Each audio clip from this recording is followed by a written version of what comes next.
meu puto. Bem, estou aqui de volta aqui deste charuto. É um Renault. E eu estou a fazer vídeo porquê? Pá, eu quero agradecer ao gajo que inventou este carro, que eu estou a dar os amortecedores do carro, e os amortecedores têm sempre 3 parafusos, quase todos, está bem? Eu tenho um aqui, outro aqui, e outro ali debaixo deste plástico todo, né? E agora vou ter que arrancar metade do carro para tirar um parafuso!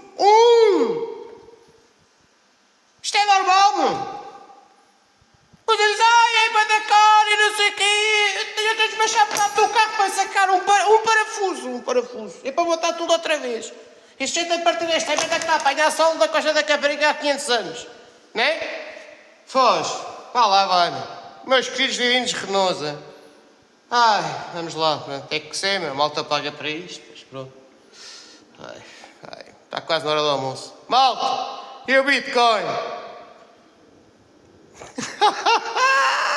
Partem-se bem.